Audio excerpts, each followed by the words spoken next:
Saat aku pergi demi masa depan kami, dia memilih mengakhiri semuanya.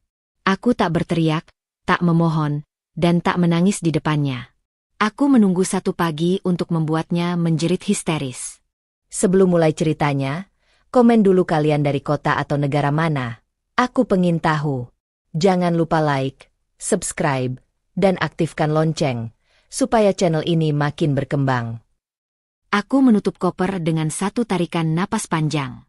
Bunyi resleting terdengar lebih keras dari biasanya di apartemen kami yang terlalu sunyi untuk ukuran pagi hari. Jam dinding menunjukkan pukul 6:10, dan Revan masih duduk di meja makan dengan ponsel di tangan. Secangkir kopi di depannya sudah dingin. "Kamu yakin harus berangkat sepagi ini?" tanyanya tanpa menoleh. Aku mengangguk sambil meraih blazer dan menyampirkannya di lengan. Meeting pertamanya jam 9. Aku nggak mau ambil risiko terlambat. Revan menggumam pelan, entah menyetujui atau sekadar menanggapi seadanya. Sudah beberapa minggu ini, percakapan kami sering berakhir seperti itu. Singkat, datar, dan menggantung. Tidak ada pertengkaran besar, tidak ada teriakan. Justru itulah yang membuat dadaku terasa sesak. Ada jarak yang tumbuh diam-diam, seperti retakan halus di kaca yang baru terlihat ketika cahaya mengenainya dari sudut tertentu. Aku berjalan ke dapur untuk menuang air minum. Dari sudut mataku, kulihat Revan akhirnya mengangkat wajah. Tatapannya cepat berpaling lagi, seolah ada sesuatu yang tidak ingin ia tunjukkan terlalu lama. "Kamu pulang kapan?" tanyanya. 2 hari lagi. Paling lambat malam ketiga." Aku berhenti sejenak, lalu menambahkan, "Kalau ada apa-apa, kabari aku." Ia mengangguk lagi. Terlalu mudah. Terlalu singkat. Aku meneguk air, mencoba mengabaikan perasaan ganjil yang merayap di perutku. Ini bukan perjalanan bisnis pertamaku, dan seharusnya tak ada yang aneh. Tapi pagi ini terasa berbeda. Bukan karena jadwal atau kota tujuan, melainkan karena sikap Revan yang semakin sulit kubaca. Aku menghampirinya, meletakkan tanganku di bahunya.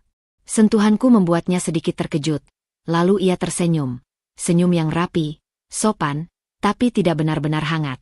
"Hati-hati di jalan," katanya. "Kamu juga," jawabku. Aku ingin mengatakan lebih banyak. Menanyakan apa yang sebenarnya mengganggunya akhir-akhir ini. Kenapa ia sering pulang larut, kenapa pembicaraan kami selalu berakhir cepat. Tapi koper sudah berdiri di dekat pintu, dan waktu terus berjalan. Ada hal-hal yang terasa lebih mudah ditunda daripada dihadapi. Lift turun dengan gerakan halus. Aku menatap pantulan wajahku di dinding baja, mencoba membaca diriku sendiri. Wajah seorang perempuan yang terlihat tenang, rapi, dan terkendali.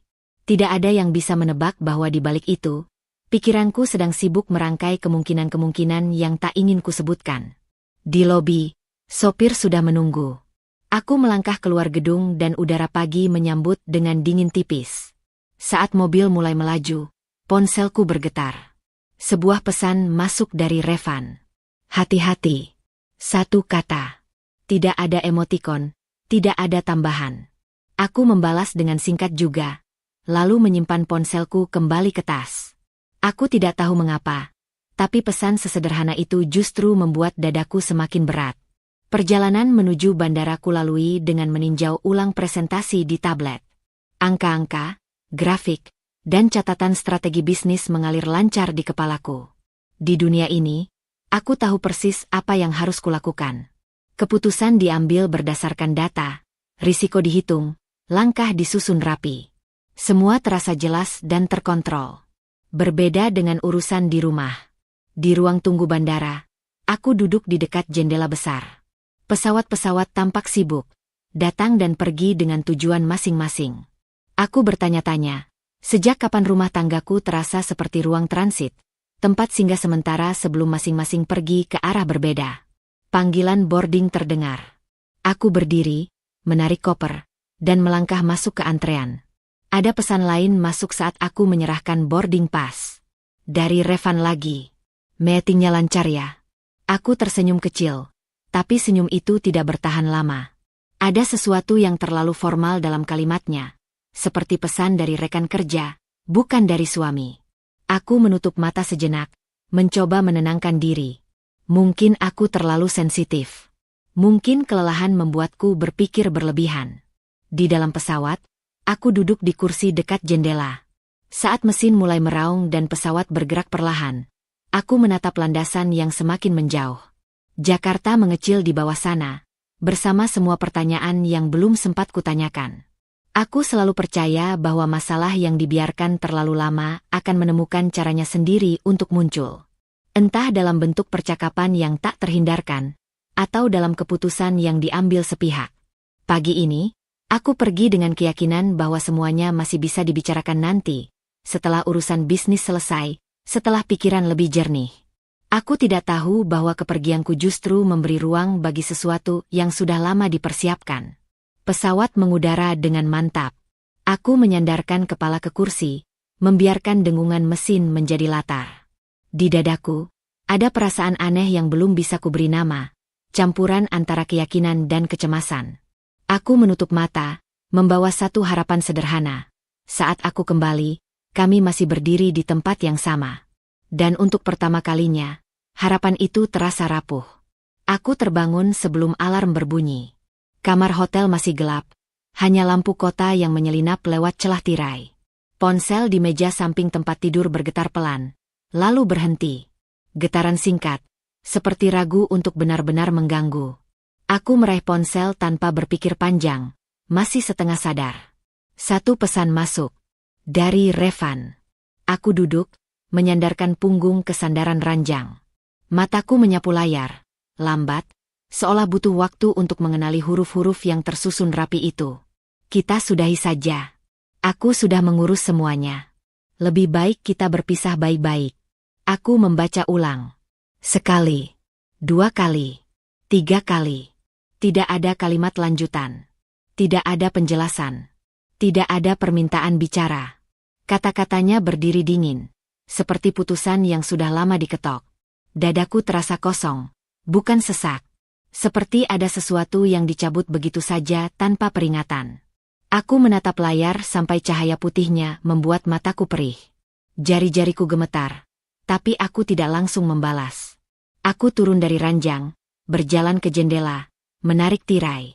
Kota asing terhampar di bawah, hidup dengan ritmenya sendiri. Orang-orang berangkat kerja, lampu kendaraan bergerak teratur. Dunia tetap berjalan. Seolah pesan itu tidak baru saja menjungkir balikkan hidupku. Aku mengetik perlahan. Apa maksudmu? Kita bisa bicara setelah aku pulang. Tanda centang muncul. Dibaca. Beberapa detik berlalu. Tidak ada balasan. Aku menghembuskan napas panjang, lalu menekan nomor Revan. Nada sambung terdengar. Sekali, 2 kali, lalu terputus. Aku mencoba lagi. Kali ini langsung masuk ke pesan suara. Tanganku mengepal. Aku tidak berteriak. Tidak menangis. Aku hanya berdiri di sana, menatap kaca jendela yang memantulkan bayanganku sendiri. Wajah pucat dengan mata yang terlalu jernih untuk seseorang yang baru saja diceraikan lewat pesan singkat. Aku kembali ke tempat tidur, duduk di tepi ranjang. Pikiranku bekerja cepat, seperti mesin yang dipaksa berlari. Ini tidak masuk akal. Tidak ada pertengkaran besar. Tidak ada ultimatum. Pagi kemarin ia masih berdiri di dapur, memintaku hati-hati di jalan. Ponselku bergetar lagi. Kamu sibuk. Aku juga. Ini keputusan yang paling masuk akal. Masuk akal. Aku tertawa kecil. Suara yang terdengar asing di telingaku sendiri. Masuk akal bagi siapa? Aku menekan layar, mengetik dengan lebih tegas. Kita menikah bertahun-tahun, Revan. Kalau ada masalah, kita bicarakan. Jangan lakukan ini lewat pesan. Balasan datang lebih cepat kali ini. Aku sudah capek. Jangan dipersulit. Kalimat itu seperti tamparan. Bukan karena isinya, tapi karena caranya. Seolah aku beban yang ingin ia singkirkan secepat mungkin. Seolah semua yang pernah kami bangun bisa diringkas menjadi satu kata. Capek. Aku bangkit, berjalan mondar-mandir di kamar. Tanganku menyentuh koper yang masih setengah terbuka. Pakaian kerja tersusun rapi, sepatu mengilap. Semua ini terasa ironis. Aku datang ke kota ini untuk mengamankan kesepakatan besar, sementara hidup pribadiku runtuh tanpa suara. Aku menekan nomor Revan lagi. Kali ini, ia mengangkat. Apa ini caramu? Suaraku terdengar lebih tenang dari yang kurasakan. Kamu menceraikanku saat aku di luar kota. Di seberang sana, hening sejenak. Aku nggak mau ribut. Kita berdua sudah tahu ini nggak jalan. Kita. Aku berhenti berjalan. Sejak kapan kamu memutuskan atas namaku? Aku nggak mau berdebat, katanya cepat. Aku sudah tanda tangan berkasnya. Kamu tinggal menyusul. Kata-kata itu membuat kakiku terasa lemas. Aku duduk kembali. Kamu bahkan tidak menungguku pulang. Kamu selalu sibuk, jawabnya datar. Ini waktu yang tepat. Aku menutup mata. Ada banyak hal yang ingin kukatakan, tapi tenggorokanku terasa kering. Kamu melakukan ini tanpa bicara denganku. Tanpa memberi kesempatan apapun. Kesempatan sudah ada sejak lama, katanya. Kita saja yang pura-pura baik-baik. Panggilan terputus. Bukan karena sinyal. Ia yang menutupnya.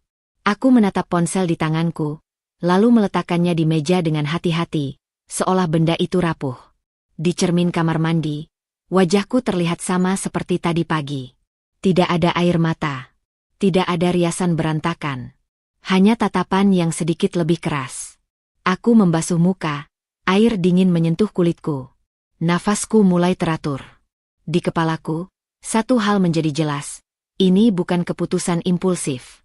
Ia terlalu tenang. Terlalu siap. Artinya, ada sesuatu yang tidak ku ketahui. Aku mengenakan pakaian kerja, mengancingkan kemeja satu persatu. Tanganku sudah tidak gemetar. Saat aku keluar kamar dan melangkah ke lift, ponselku kembali bergetar. Pesan terakhir dari Revan. Jangan buat ini sulit. Aku membaca kalimat itu sambil berdiri di dalam lift yang bergerak turun. Pintu terbuka, dan aku melangkah keluar dengan bahu tegak. Ia mungkin mengira aku akan runtuh, akan memohon, atau akan pulang dengan panik. Ia salah. Aku masih merasakan nyeri itu, tajam dan nyata, tapi di baliknya ada sesuatu yang lain. Kesadaran bahwa keputusan sepihak ini akan punya konsekuensi. Aku mungkin tidak memilih cara ini, tapi aku tidak akan menjadi pihak yang diinjak begitu saja. Di lobi hotel, aku berhenti sejenak, menarik napas dalam-dalam. Tanganku menggenggam ponsel erat, lalu kulepaskan perlahan. Aku melangkah menuju pintu, membawa satu perasaan yang kini mengendap tenang di dada. Jika ia mengira jarak ini membuatku lemah, ia baru saja membuat kesalahan pertama. Pintu apartemen terbuka dengan bunyi pelan yang terasa lebih nyaring dari seharusnya. Aku melangkah masuk, menarik koper ke dalam, lalu menutup pintu di belakangku. Udara di dalam ruangan terasa asing, bukan karena baunya, tapi karena kesunyiannya. Tidak ada suara televisi, tidak ada langkah kaki tergesa, tidak ada sapaan datar yang biasanya menyambut kepulanganku. Lampu ruang tamu menyala. Revan duduk di sofa, punggungnya tegak, kedua tangannya saling bertaut di atas lutut. Ia menoleh saat mendengar bunyi koper. Tatapannya singkat, lalu kembali datar. Seolah aku tamu yang datang tanpa janji. Kamu cepat, katanya. Aku meletakkan tas kerja di meja, berdiri beberapa langkah darinya. Kamu mengira aku akan menunggu. Ia mengangkat bahu. Aku kira kamu masih mau menyelesaikan urusanmu. Nada suaranya membuat dadaku mengeras. Bukan dingin, lebih tepatnya berjarak. Aku menatap sekeliling. Beberapa benda kecil tidak lagi di tempatnya. Figura foto di rak buku hilang. Vas keramik yang biasa ia keluhkan terlalu besar juga tak ada. Perubahan kecil, tapi cukup untuk memberi pesan. Kamu sudah berkemas, kataku pelan. Revan mengangguk. Sebagian. Tanpa bicara denganku.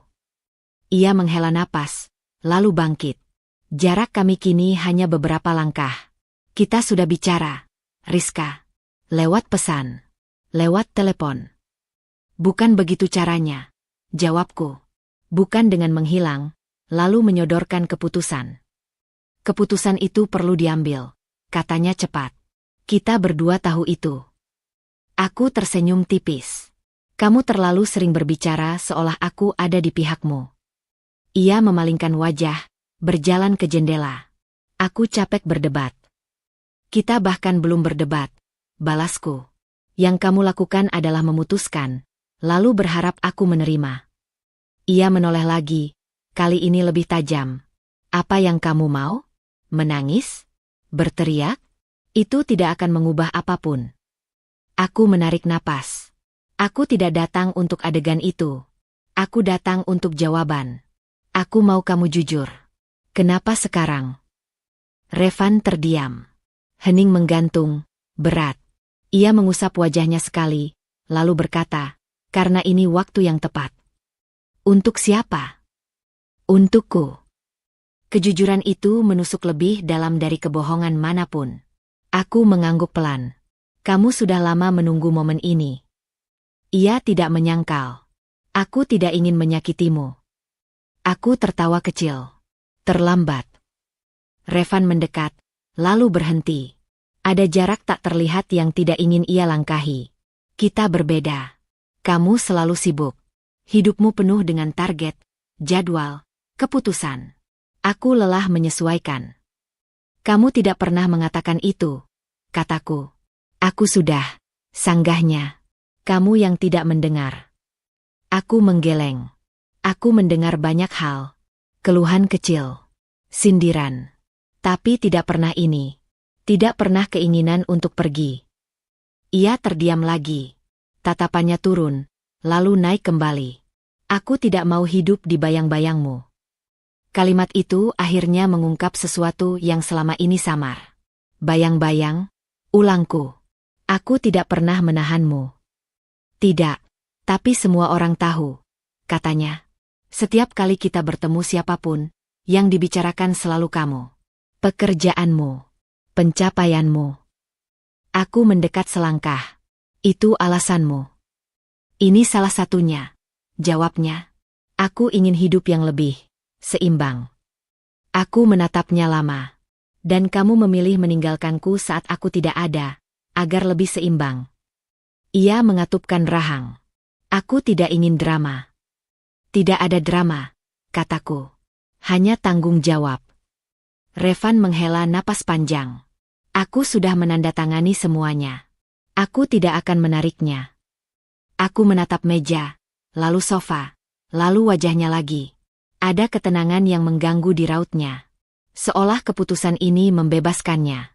Kamu sudah sejauh ini, kataku, tanpa bertanya apapun padaku. Kamu bisa menyusul, katanya. Kita selesaikan dengan baik. Baik menurut versimu. Ia tidak menjawab. Tangannya masuk ke saku celana. Aku tidak akan memperumit. Aku melangkah ke kamar, membukanya. Lemari terlihat lebih kosong. Setengah bagiannya telah diambil. Aku kembali ke ruang tamu. Kapan kamu mulai mengosongkan rumah ini? 2 hari lalu. Cepat sekali. Lebih baik cepat, katanya. Aku mengangguk. Setiap kata yang ia ucapkan mengonfirmasi satu hal. Ini bukan keputusan mendadak. Ini rencana yang dieksekusi rapi. Kamu sudah siap, kataku. Aku yang tertinggal. Ia menatapku, seolah ingin mengatakan sesuatu, lalu mengurungkan niat. Aku tidak ingin menyakitimu lebih lama. Keputusan sepihak bukan belas kasihan, balasku. Hening kembali turun. Aku meraih koperku, menariknya ke kamar.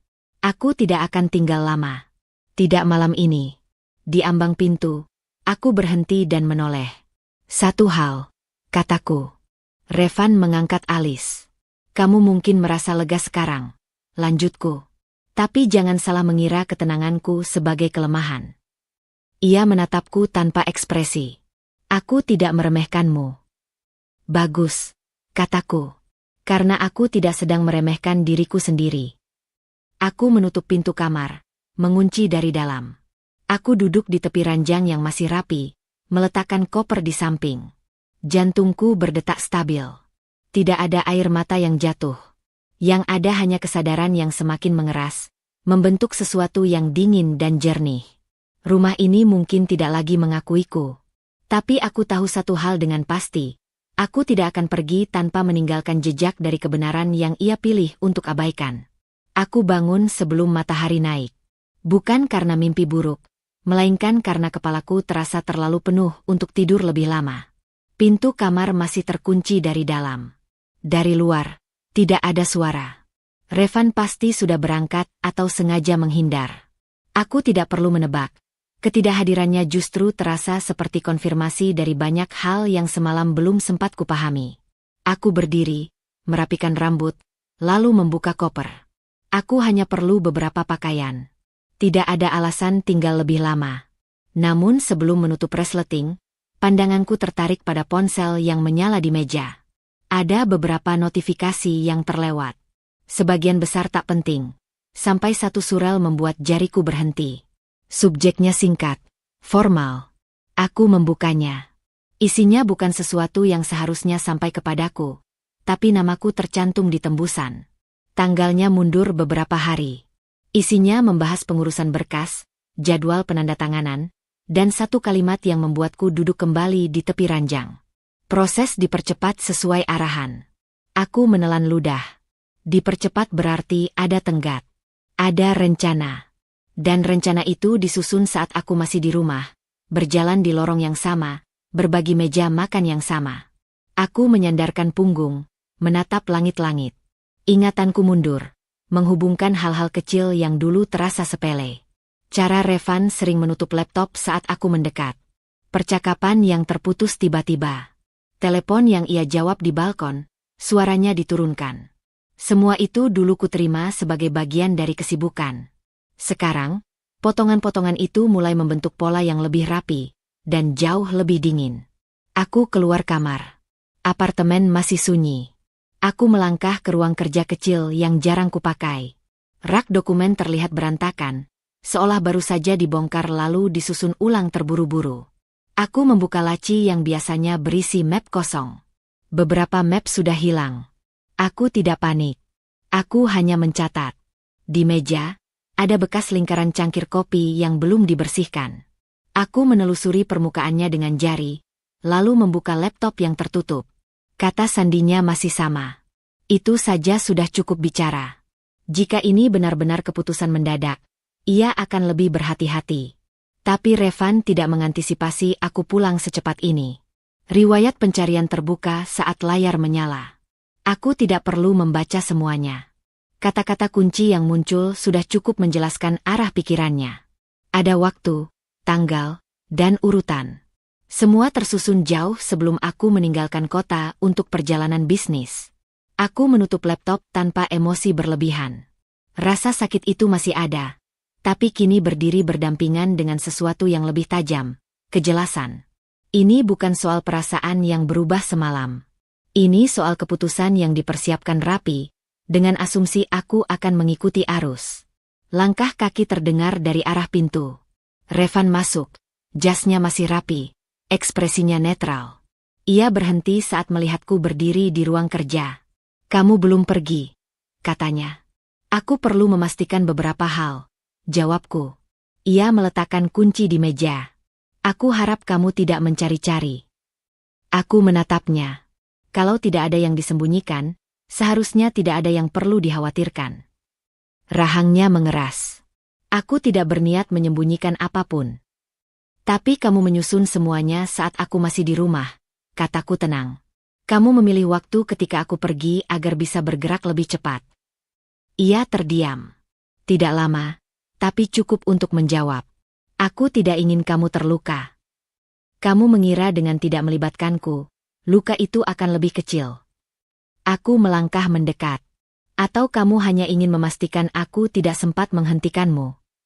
Revan menghela napas. Lalu duduk. Aku ingin semuanya selesai tanpa konflik.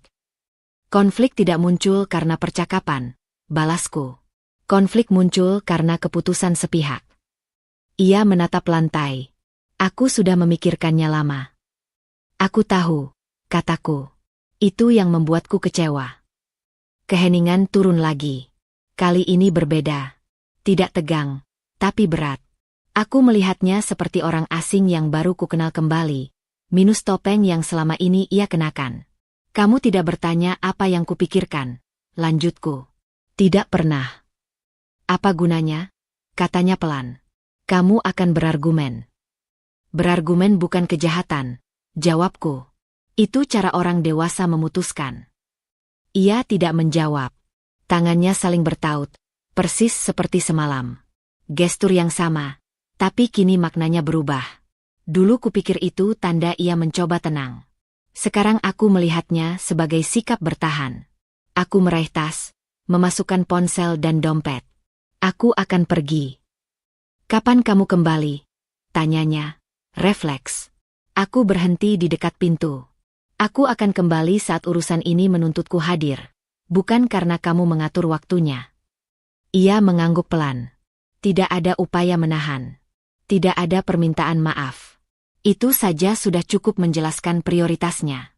Di lift, aku menatap pantulan diriku sendiri. Tidak ada kepanikan di sana. Yang ada hanya sorot mata yang lebih waspada. Aku tidak lagi bertanya-tanya apa yang salah. Aku mulai bertanya apa yang sedang dihadapi. Di dalam mobil, aku membuka catatan di ponsel. Bukan untuk meluapkan emosi, melainkan untuk mencatat fakta. Tanggal, waktu, hal-hal kecil yang tadi kulihat. Aku tidak tahu kemana semua ini akan bermuara, tapi aku tahu satu hal. Orang yang merencanakan sesuatu biasanya lupa satu detail penting, bahwa rencana yang baik tetap bergantung pada asumsi. Dan asumsi terbesar Revan pagi ini adalah aku akan menerimanya tanpa bertanya. Aku menutup catatan, menatap jalan di depan. Ada rasa dingin yang menyebar, bukan lagi karena terluka, melainkan karena kesiapan. Jika ini permainan waktu dan langkah, aku baru saja melihat papan permainannya dengan lebih jelas. Aku tersenyum tipis, sendirian di dalam mobil yang melaju menjauh. Tidak ada kemarahan yang meledak. Hanya satu kesimpulan yang mengendap pelan dan pasti. Aku tidak lagi berjalan di belakang keputusan orang lain. Pintu kantor terbuka dengan bunyi halus yang selalu membuatku merasa kembali ke ritme yang kukenal. Pendingin ruangan menyambut dengan suhu stabil. Lampu-lampu menyala rata, dan meja kerjaku berdiri rapi seperti terakhir kali kutinggalkan. Tidak ada kekacauan. Tidak ada perubahan. Dunia profesionalku tidak ikut goyah hanya karena satu keputusan sepihak di rumah. Aku meletakkan tas, membuka laptop, dan langsung meninjau agenda hari ini. Ada rapat singkat, ada laporan yang harus ditandatangani, ada keputusan yang menunggu. Aku tidak perlu menenangkan diri. Pekerjaan selalu tahu caranya menuntut fokus. Sebelum duduk, aku berhenti sejenak di depan dinding kaca yang menghadap ke lantai produksi di bawah. Aktivitas berjalan seperti biasa. Orang-orang bergerak dengan tujuan. Mesin berdengung konsisten. Semua ini berdiri bukan karena kebetulan, melainkan karena keputusan-keputusan yang diambil dengan tanggung jawab. Keputusan yang tidak dilakukan lewat pesan singkat. Ponselku bergetar. Satu pesan masuk. Dari Revan. Kita bisa bicara nanti soal hal-hal teknis. Aku tidak mau ini mengganggu pekerjaanmu. Aku membaca tanpa reaksi. Kalimatnya terdengar seolah ia masih punya ruang untuk mengatur batas. Aku tidak membalas. Aku memilih membuka surel yang sudah menunggu sejak pagi. Beberapa notifikasi penting tersusun rapi. Laporan kinerja bulanan, permintaan persetujuan anggaran, dan satu berkas yang menarik perhatianku. Daftar nama karyawan di beberapa divisi strategis. Aku membuka detailnya. Mataku menyapu cepat, berhenti pada beberapa nama keluarga Revan yang tidak asing. Aku menutup berkas itu tanpa keputusan apapun. Bukan sekarang. Aku tidak bekerja berdasarkan emosi. Tapi aku mencatat. Rapat dimulai tepat waktu. Aku berdiri di ujung meja panjang, mendengarkan pemaparan singkat. Angka-angka bergerak di layar, grafik naik turun dengan logika yang bisa ditelusuri. Aku mengajukan pertanyaan yang tepat, meminta klarifikasi, lalu menyetujui langkah berikutnya. Tidak ada yang berubah dalam caraku memimpin. Jika ada yang memperhatikan lebih saksama, mungkin mereka akan melihat ketenangan yang lebih padat dari biasanya. Selesai rapat, aku kembali ke ruangan. Aku membuka laci, mengambil map lama berisi dokumen pendirian perusahaan. Tanganku berhenti pada satu halaman yang sudah berkali-kali kubaca selama bertahun-tahun, tapi hari ini terasa berbeda. Namaku tercantum jelas. Tanggung jawab, wewenang, dan batasnya ditulis hitam di atas putih. Aku tersenyum kecil. Bukan karena puas, melainkan karena di titik ini, aku tidak perlu membuktikan apapun pada siapapun. Ponsel kembali bergetar. Kali ini panggilan. Revan. Aku mengangkatnya tanpa tergesa. Ya.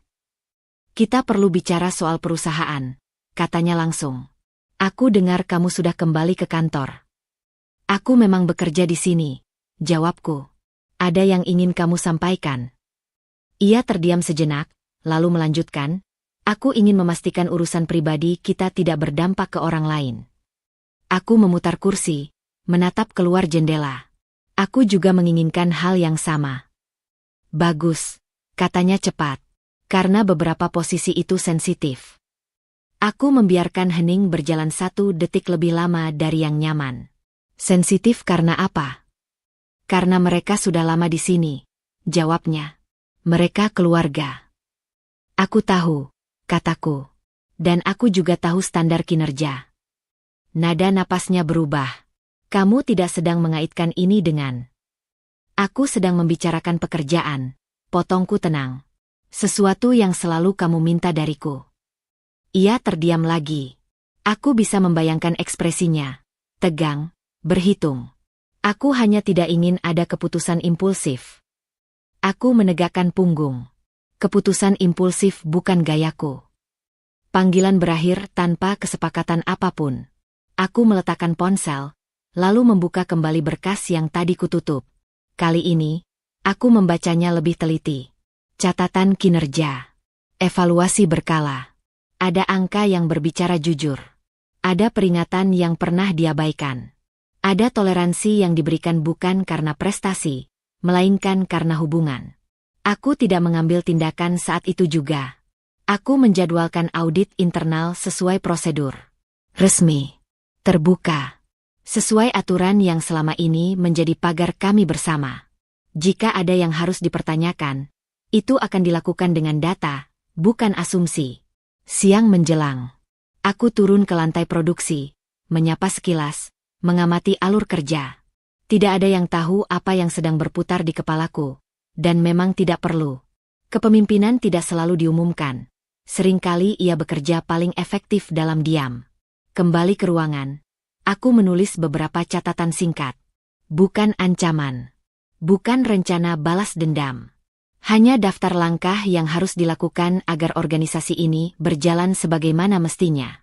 Tanpa beban personal. Tanpa kompromi yang merugikan. Sore hari, pesan masuk lagi dari Revan. Kamu serius akan menyeret urusan kantor ke jalur formal? Aku membalas singkat. Aku serius menjalankan tanggung jawab. Tidak ada balasan setelah itu. Menjelang pulang, aku berdiri lagi di depan dinding kaca. Cahaya sore menyentuh lantai produksi dengan warna keemasan. Ada kepuasan yang tenang melihat sistem berjalan karena keputusan yang benar, bukan karena belas kasihan. Aku menyadari sesuatu yang sederhana namun penting.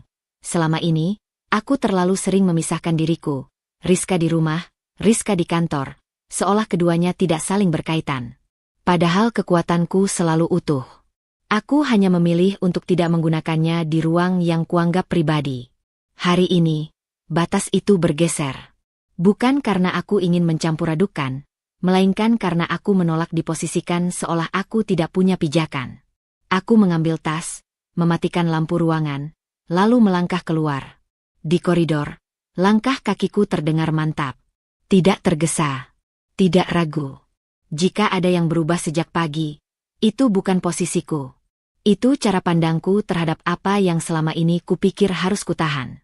Di luar, langit mulai gelap. Aku menarik napas panjang, merasakan udara yang lebih ringan. Untuk pertama kalinya sejak pesan itu datang, ada ketenangan yang bukan hasil penyangkalan, melainkan kepastian. Apapun yang akan terjadi setelah ini, aku tahu di mana aku berdiri, di belakang keputusan yang kuambil sendiri. Aku tidak melakukan apapun selama 2 hari penuh. Tidak ada pengumuman, tidak ada keputusan yang langsung terlihat, tidak ada perubahan ritme kerja yang mencolok.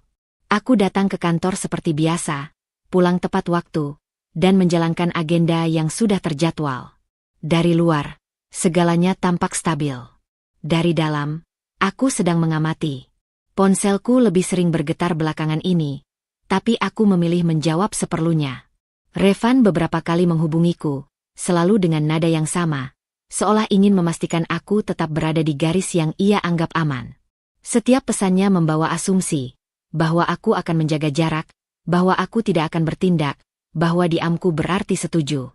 Aku tidak meluruskan asumsi itu. Di ruang rapat kecil, aku duduk mendengarkan laporan rutin. Ada penurunan kecil di satu divisi, ada keterlambatan target yang tidak signifikan. Catatan-catatan itu seharusnya memicu tindak lanjut cepat, tapi aku membiarkannya mengendap. Bukan karena mengabaikan, melainkan karena ingin melihat reaksi. Di luar ruang rapat, aku mendengar percakapan yang terhenti saat aku lewat. Nada suara berubah, senyum muncul terlalu cepat. Ada rasa percaya diri yang tidak biasanya. Orang-orang mulai merasa aman dalam jeda yang kuambil. Siang itu, aku makan di meja kerjaku. Ponselku menyala dengan pesan dari Revan. Kamu tenang sekali. Aku kira kamu akan bereaksi lebih keras. Aku membaca tanpa terburu-buru. Kalimat itu mengandung kepastian yang terlalu cepat. Aku membalas singkat. Aku bekerja. Titik. Tidak ada penjelasan tambahan. Sore hari, aku menerima laporan sementara dari audit internal yang sudah kujadwalkan secara resmi. Belum lengkap, belum final. Tapi cukup untuk menunjukkan satu hal. Beberapa prosedur dilonggarkan terlalu lama. Toleransi menjadi kebiasaan. Kebiasaan berubah menjadi hak istimewa. Aku menutup berkas itu dan menyimpannya. Belum saatnya. Di rumah sementara yang kutinggali, malam datang dengan tenang. Aku duduk di sofa, membaca ulang catatan di ponselku. Tanggal, jam, dan detail kecil yang mungkin terlihat remeh bagi orang lain. Aku tidak mencari pembenaran. Aku hanya memastikan bahwa saat aku bergerak, setiap langkah punya pijakan. Telepon berdering. Revan lagi. Kamu sengaja diam, katanya tanpa basa-basi. Apa yang kamu harapkan? Tanyaku. Reaksi. Jawabnya. Atau setidaknya tanda. Aku tidak berkewajiban memberi tanda, kataku tenang. Ia tertawa kecil, nada yang terdengar meremehkan. Kamu selalu seperti ini. Terlalu percaya diri dengan posisimu. Aku berdiri, berjalan ke jendela. Lampu kota menyala satu persatu. Posisi tidak membuatku tenang. Persiapan yang membuatku begitu.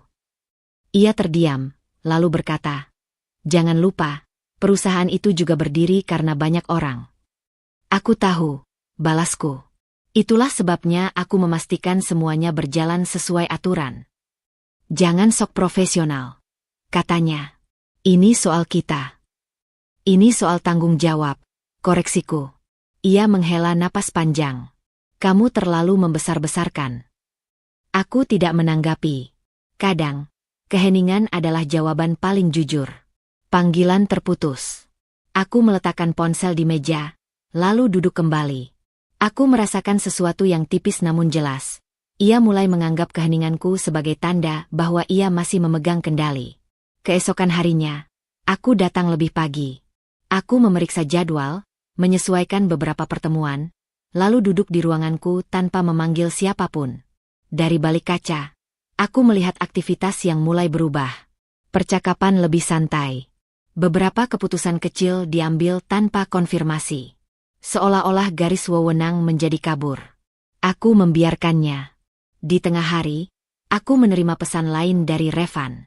Sepertinya semuanya baik-baik saja. Aku lega. Aku tersenyum tipis. Bukan karena setuju, tapi karena ia baru saja mengungkap cara pandangnya. Baginya, ketiadaan konflik berarti kemenangan. Baginya, diam adalah tanda menyerah. Aku tidak membalas. Sore menjelang, aku membuka kembali laporan audit sementara. Aku menandai beberapa poin dengan stabilo. Tidak banyak. Hanya yang benar-benar penting. Aku menutup berkas itu, memasukkannya ke laci, lalu menguncinya. Di parkiran, aku duduk di dalam mobil lebih lama dari biasanya. Aku mematikan mesin, menatap setir. Ada rasa ingin bergerak cepat, ingin menyelesaikan semuanya. Tapi pengalaman mengajarkanku bahwa ketergesaan hanya memberi celah bagi orang lain untuk mengelak. Aku menyalakan mesin kembali dan melaju pulang. Di jalan, aku memikirkan satu hal sederhana. dalam setiap ketidakseimbangan kekuasaan, selalu ada momen ketika pihak yang merasa unggul mulai lengah. Dan kelengahan itu tidak datang karena kekuatan. Ia datang karena salah membaca lawan. Malam itu, sebelum tidur, aku menuliskan satu kalimat di catatan pribadiku. Diam bukan berarti berhenti. Aku menutup ponsel, mematikan lampu, dan membiarkan gelap menyelimuti ruangan. Ada ketenangan aneh dalam menunggu, bukan karena tidak ada yang akan terjadi, melainkan karena aku tahu persis kapan harus bergerak. Aku menggeser kursi lebih dekat ke meja, menurunkan layar laptop sedikit agar pantulannya tidak terlihat dari luar ruangan. Pagi ini kantor terasa lebih bising dari biasanya, tapi kebisingan itu justru memberiku selubung. Tidak ada yang memperhatikan detail kecil ketika mereka merasa aman. Aku membuka kalender, menandai beberapa tanggal dengan warna netral. Bukan agenda besar. Hanya pertemuan rutin yang sedikit kuatur ulang urutannya. Perubahan kecil, hampir tidak terasa, tapi cukup untuk memindahkan pusat perhatian. Aku tidak mengirim pemberitahuan apapun. Sistem akan melakukannya sendiri. Ponselku menyala. Pesan masuk dari Revan. Kamu kelihatan sibuk. Semoga tidak terlalu memforsir diri. Nada itu masih sama, pura-pura peduli, tapi ingin memastikan aku tetap berada di jalur yang ia anggap tidak berbahaya. Aku membaca, lalu mengunci layar tanpa membalas. Diamku tetap menjadi alat paling efektif. Aku berdiri dan berjalan keluar ruangan, menyusuri lorong menuju arsip. Ruangan itu jarang dikunjungi. Rak-raknya penuh map yang jarang disentuh. Tapi disitulah jejak keputusan lama tersimpan. Aku menarik satu map dengan label tahun lalu, membukanya di meja panjang. Aku tidak membaca semuanya. Aku mencari pola. Tanda tangan yang muncul berulang. Persetujuan yang melewati prosedur. Catatan kecil di margin yang seharusnya memicu pertanyaan, tapi dibiarkan lewat. Semua itu tidak melanggar hukum secara terang-terangan. Justru itulah masalahnya. Ia berada di wilayah abu-abu yang nyaman bagi mereka yang merasa kebal. Aku menutup map, mengambil satu lagi. Lalu satu lagi. Tidak ada ekspresi di wajahku. Ini bukan soal marah atau kecewa. Ini soal memastikan bahwa ketika aku bergerak, tidak ada celah untuk menyebutnya emosional. Kembali ke ruangan, aku duduk dan mengetik beberapa surel singkat. Isinya formal, ringkas, dan tidak memancing kecurigaan. Permintaan data tambahan. Penjadwalan ulang evaluasi. Semua sesuai prosedur. Tidak ada yang bisa dipersoalkan. Siang hari, aku makan cepat di pantry. Di sana, dua orang berhenti bicara saat aku masuk. Aku tidak menatap mereka. Aku menuang air, membuka kotak makan, dan duduk. Percakapan pelan kembali terdengar, lebih berhati-hati.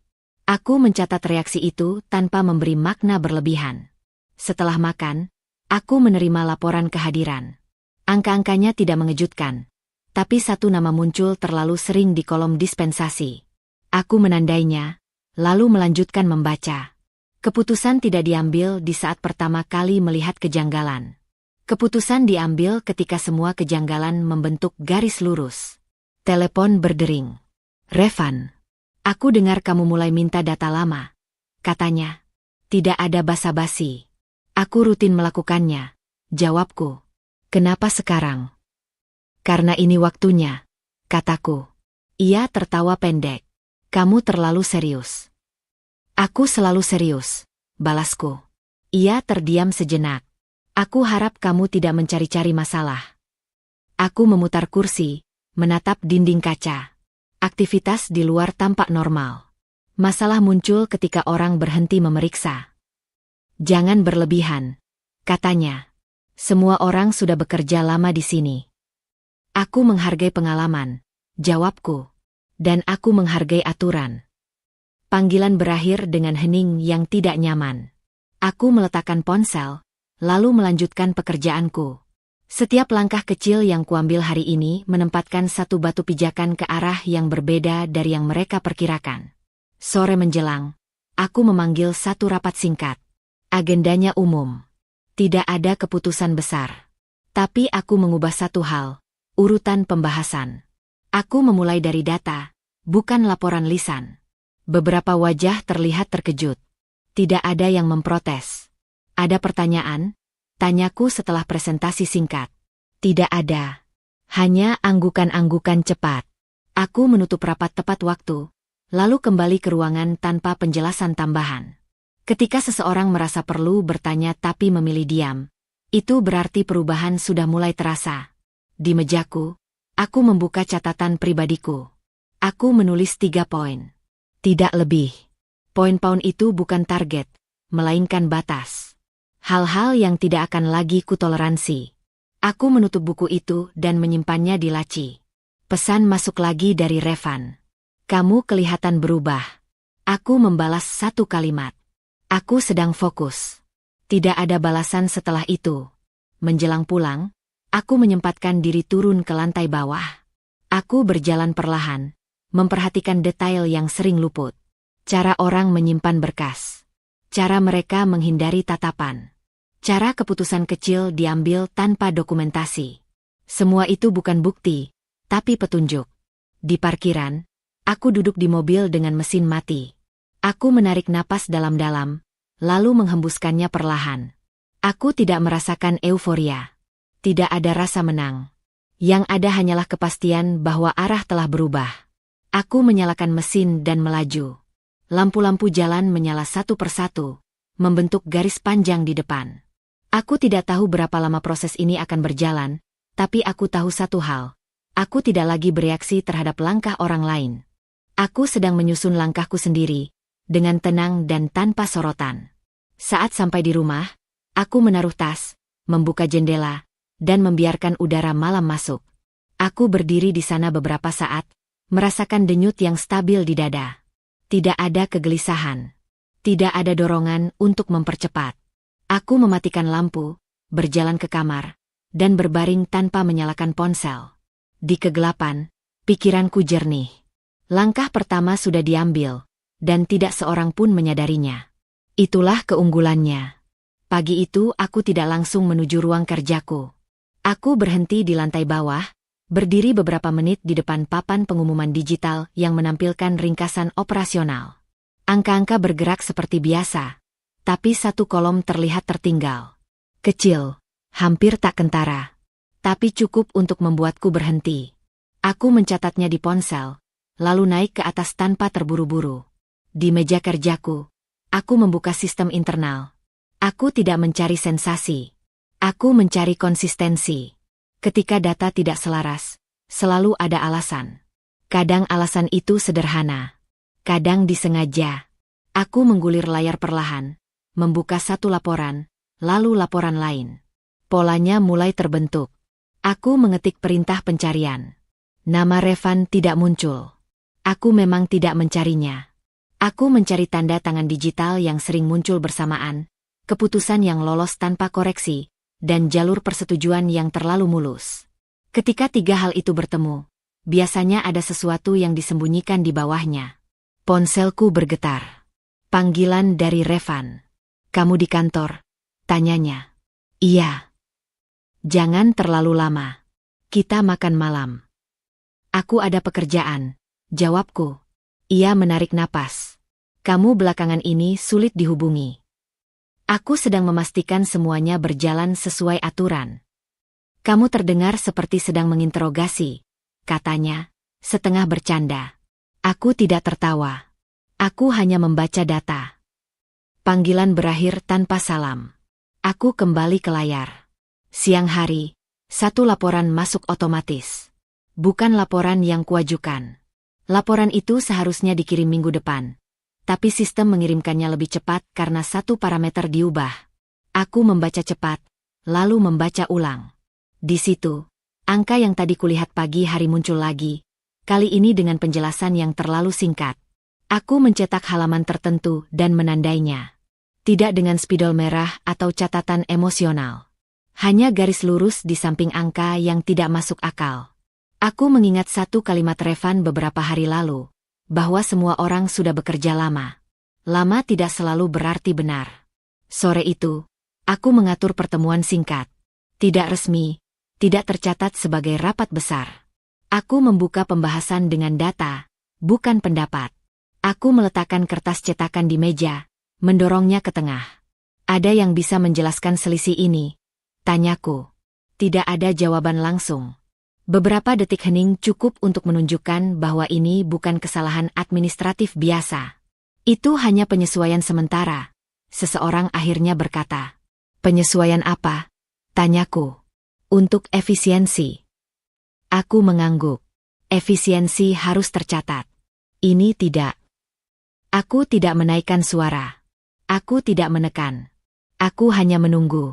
Ketika tidak ada tambahan penjelasan, aku menutup pembahasan dengan satu kalimat. Aku akan minta klarifikasi tertulis. Setelah pertemuan selesai, suasana berubah. Tidak ada yang menatap langsung. Tidak ada yang bercanda. Aku kembali ke ruangan dengan langkah tenang. Ini bukan kemenangan. Ini hanya awal dari runtuhnya asumsi bahwa semua akan selalu aman. Malamnya, Revan datang ke rumah lebih awal dari biasanya. Ia meletakkan tas dengan sedikit lebih keras dari perlu. Apa yang kamu lakukan hari ini? Tanyanya tanpa basa-basi. Aku bekerja, jawabku. Kamu memanggil orang-orang dan mulai bertanya hal-hal lama. Karena aku menemukan hal-hal yang tidak dijelaskan. Ia berdiri di depanku, menyilangkan tangan. Kamu tahu dampaknya. Aku tahu tanggung jawabku. Kamu membuat orang-orang panik. Panik muncul ketika ada yang disembunyikan, kataku. Ia tertawa singkat, tapi matanya tidak ikut tertawa. Kamu terlalu jauh. Aku baru mulai membaca, jawabku. Kami diam. Ketegangan di ruangan itu tidak meledak, tapi menekan dari semua sisi. Aku tidak perlu mengatakan lebih banyak. Fakta akan berbicara sendiri. Keesokan harinya, aku menerima dokumen tambahan. Kali ini lengkap, tapi terlambat. Ada koreksi tanggal. Ada catatan kecil yang mencoba menjelaskan keputusan besar. Semuanya tampak rapi di permukaan, tapi aku sudah melihat versi sebelumnya. Jejak perubahan tidak pernah benar-benar hilang. Aku menyimpan kedua versi itu, membandingkannya. Perbedaan kecil, tapi cukup untuk menunjukkan niat. Aku menutup folder dan bersandar di kursi. Dadaku terasa berat. Bukan karena sedih, tapi karena kesadaran bahwa orang yang paling dekat denganku berdiri di sisi yang berlawanan dari apa yang seharusnya. Revan mengirim pesan singkat. Kita perlu bicara. Serius. Aku membalas. Nanti. Sore menjelang, aku berjalan keluar gedung. Udara terasa lebih panas dari biasanya. Di parkiran, aku duduk di mobil tanpa menyalakan mesin. Tanganku masih memegang map tipis berisi kertas-kertas yang tidak seharusnya ada dalam kondisi itu. Aku tidak merasa marah. Aku merasa jelas. Kesalahan tidak lagi samar. Ia punya bentuk, tanggal, dan konsekuensi. Tidak ada lagi ruang untuk menyangkal tanpa terlihat konyol. Aku menyalakan mesin dan melaju. Di kaca spion, gedung itu mengecil, tapi apa yang kutemukan di dalamnya tidak akan menghilang. Malam ini, aku tahu satu hal dengan pasti, retakan sudah terlihat, dan siapapun yang berdiri di atasnya tidak akan bisa berpura-pura lama lagi. Aku sampai di rumah, menaruh map di meja, dan duduk tanpa menyalakan lampu. Dalam gelap, aku memejamkan mata sejenak. Tidak ada kepuasan. Tidak ada rasa dendam. Hanya ketenangan dingin dari seseorang yang akhirnya memegang bukti, bukan dugaan. Dan itu jauh lebih berbahaya. Revan menelepon 3 kali pagi itu sebelum aku berangkat. Aku membiarkan panggilan terakhir berdering lebih lama dari biasanya, lalu mengangkatnya saat aku sudah duduk di mobil. Kita perlu bicara sekarang, katanya cepat. Tidak ada jeda, tidak ada nada bercanda. Aku sedang menyetir, jawabku. Nanti. Ini penting. Semua hal penting, kataku, lalu menutup panggilan. Aku tidak memacu mobil. Aku tiba di kantor seperti biasa, memarkir di tempat yang sama, berjalan melewati pintu depan tanpa menoleh. Di dalam, udara terasa lebih tegang. Bukan karena sesuatu yang terlihat, tapi karena ritmenya berubah. Orang-orang bergerak lebih cepat, bicara lebih pelan. Di mejaku, satu pesan masuk melalui sistem internal. Permintaan akses darurat ke data yang kemarin kutandai. Permintaan itu datang dari akun yang jarang digunakan untuk hal teknis. Aku membaca ulang, lalu menolaknya tanpa keterangan tambahan. Penolakan otomatis akan tercatat. Tidak perlu penjelasan. Ponselku bergetar lagi. Revan, kamu menolak akses, katanya begitu aku mengangkat. Permintaan itu tidak sesuai prosedur. Kamu tahu itu hanya formalitas. Justru karena formalitas itulah aku menolak. Ia menghela napas panjang. Kamu membuat semuanya jadi sulit. Aku membuatnya jadi jelas. Jawabku. Ia terdiam. Aku bisa membayangkan raut wajahnya. Alis berkerut, rahang mengeras. Ia selalu terlihat seperti itu ketika sesuatu tidak bergerak sesuai keinginannya. Apa yang kamu mau? Tanyanya akhirnya. Aku mau semua berjalan sesuai aturan. Itu jawaban yang aman, katanya. Aku butuh jawaban yang jujur. Aku menatap layar di depanku, data yang terbuka rapi. Jawaban jujur seringkali terdengar aman. Panggilan terputus. Kali ini bukan aku yang menutup. Menjelang siang, aku memanggil pertemuan singkat lagi. Agenda tetap data. Tidak ada diskusi panjang. Aku meminta klarifikasi tertulis untuk satu keputusan spesifik, lengkap dengan kronologi. Tidak ada yang menentang. Tidak ada yang bertanya. Ketika orang berhenti bertanya, biasanya mereka mulai menghitung. Setelah pertemuan, aku menerima pesan singkat dari Revan. Kamu sedang mengubah banyak hal. Aku membalas satu kalimat. Aku memastikan fondasinya tidak rapuh. Beberapa menit kemudian, ia muncul di kantor. Tidak memberitahu, tidak menunggu. Ia masuk ke ruanganku dan menutup pintu di belakangnya. Kamu tidak bisa melakukan ini, katanya. Nada suaranya rendah, tapi tergesa. Aku sedang melakukannya, jawabku. Kamu tahu dampaknya ke orang-orang yang bergantung pada keputusan itu. Aku tahu dampaknya jika aku membiarkannya. Ia berjalan mondar-mandir. Ini bukan caramu. Kamu mengenalku dari sudut yang kamu butuhkan, kataku. Ia berhenti. Kamu menekan semua jalur sekaligus. Aku mengikuti jalur yang ada, jawabku. Kamu hanya baru menyadarinya sekarang. Ia mendekat, menumpukan tangan di meja. Kamu ingin apa dariku? Aku menatapnya lurus. Kejujuran. Ia tertawa singkat, terdengar kering. Kamu sudah punya semua angka. Untuk apa lagi? Angka menunjukkan apa yang terjadi, kataku. Kejujuran menjelaskan mengapa. Wajahnya berubah. Bukan marah, tapi khawatir. Itu jarang kulihat. Ia menarik kursi dan duduk tanpa diminta. Kalau ini berlanjut, katanya pelan, banyak hal bisa runtuh.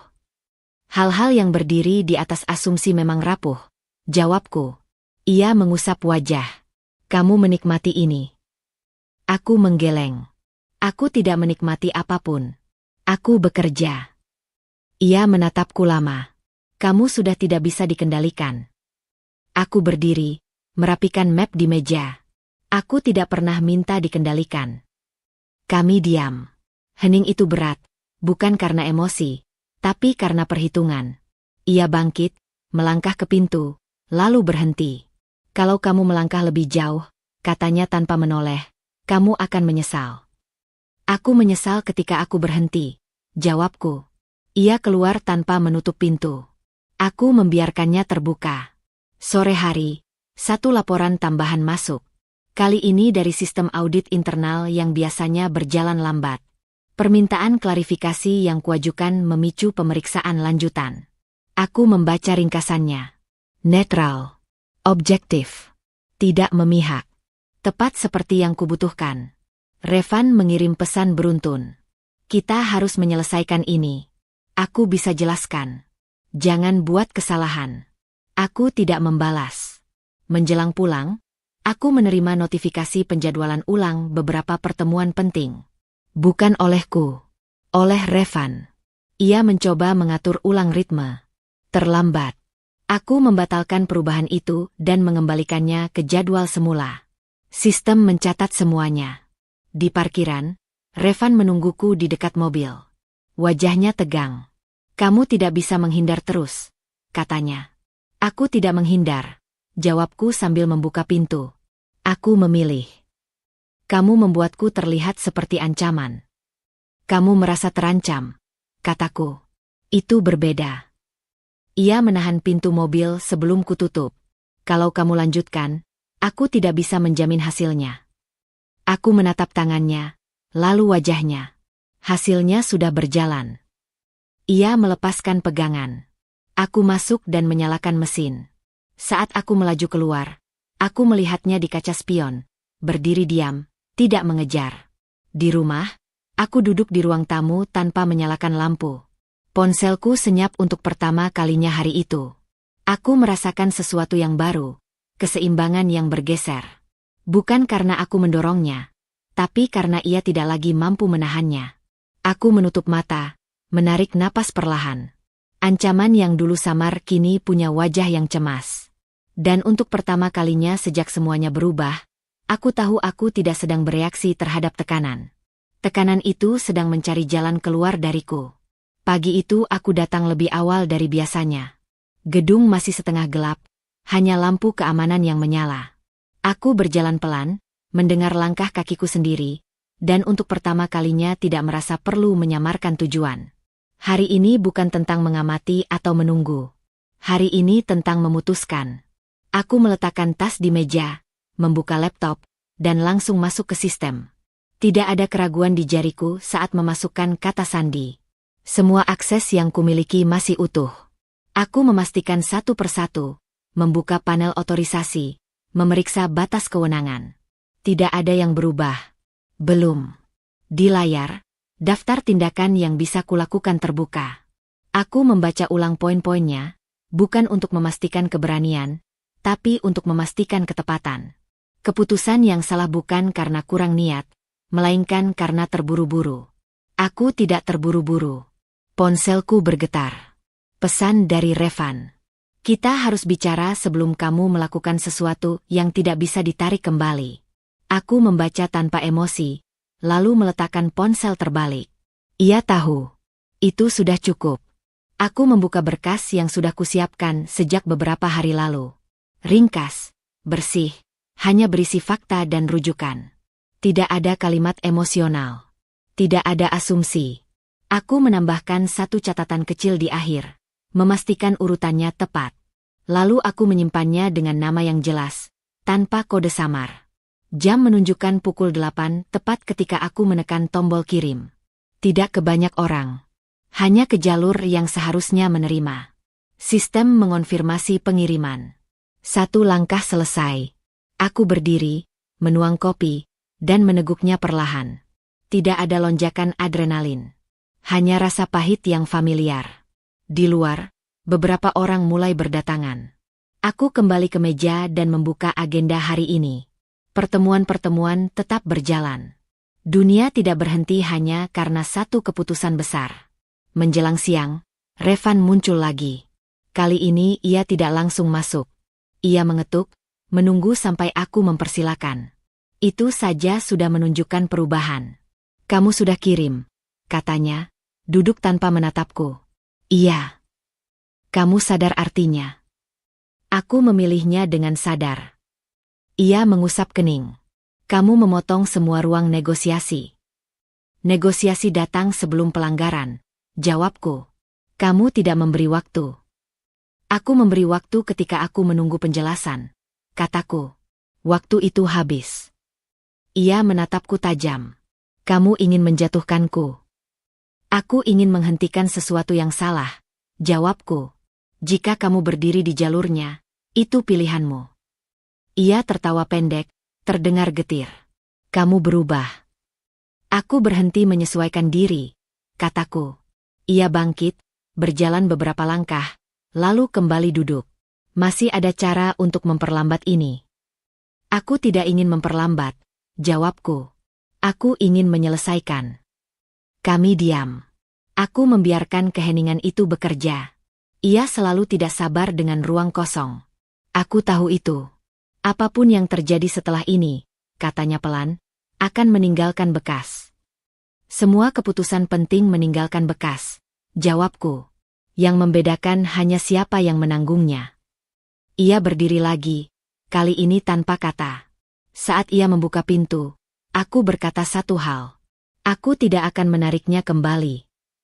Ia berhenti sejenak, lalu keluar. Sore itu, notifikasi datang bertubi-tubi. Permintaan klarifikasi resmi. Penjadwalan evaluasi. Beberapa akses dibekukan sementara, sesuai prosedur. Aku menanggapi seperlunya, singkat dan tepat. Tidak ada penjelasan tambahan. Dokumen sudah berbicara.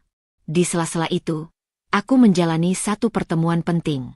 Aku memimpin seperti biasa, tidak lebih tegang, tidak lebih lunak.